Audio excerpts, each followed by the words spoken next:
नमस्कार दोस्तों, मैं हूँ तितली और आपका स्वागत है आपके अपने चैनल ज्ञानी तितली में।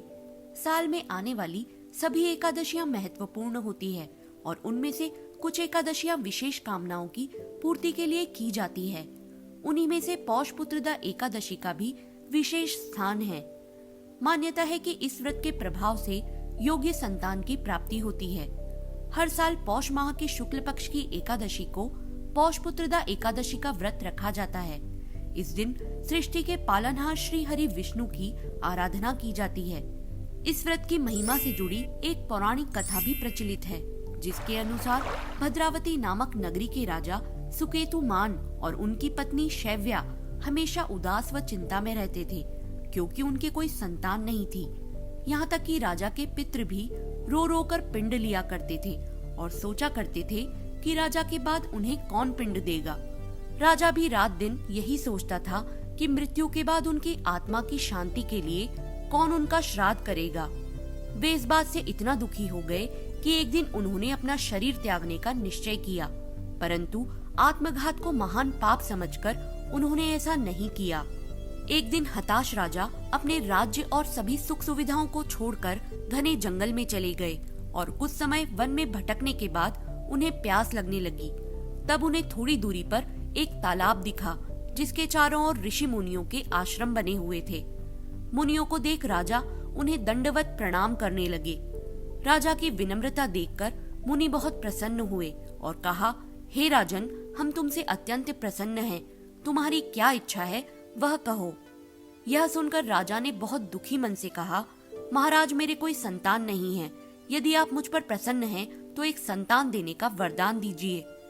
मुनि बोले, हे राजन, आज पुत्रदा एकादशी है और आप पूरी श्रद्धा से यह व्रत करें। भगवान की कृपा से अवश्य ही आपके घर संतान होगी।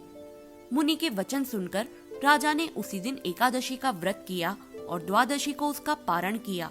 इसके पश्चात मुनियों को प्रणाम करके महल वापस आ गए। कुछ समय बाद रानी ने गर्भ धारण किया और उन्हें एक पुत्र प्राप्त हुआ। दोस्तों, ऐसी मान्यता है कि जो भक्त पूरे तन मन और जतन से पौष पुत्रदा एकादशी का व्रत रखता है, उन्हें संतान रूपी रत्न अवश्य मिलता है। इसकी व्रत कथा सुनने या पढ़ने मात्र से मनुष्य को स्वर्ग की प्राप्ति भी होती है। तो दोस्तों, अब मैं आपको बताती हूँ एकादशी के व्रत से जुड़ी छोटी छोटी सावधानियों के बारे में। पौष पुत्रदा एकादशी का व्रत भी अन्य एकादशियों के समान ही किया जाता है। एकादशी के दिन सुबह स्नान करके विष्णु जी की तस्वीर या मूर्ति के सामने दीपक जलाकर निराहार या फलाहार व्रत का संकल्प लेकर व्रत शुरू किया जाता है और व्रत के अगले दिन यानी द्वादशी पर किसी जरूरतमंद व्यक्ति या ब्राह्मण को भोजन करवाकर यथाशक्ति उसकी मदद करके पूरा किया जाता है। विशेषकर व्रत वाले दिन मांस, लहसुन, प्याज, मसूर की दाल, मूली, चावल, गाजर, शलजम, गोभी और पालक का सेवन करना निषेध माना गया है।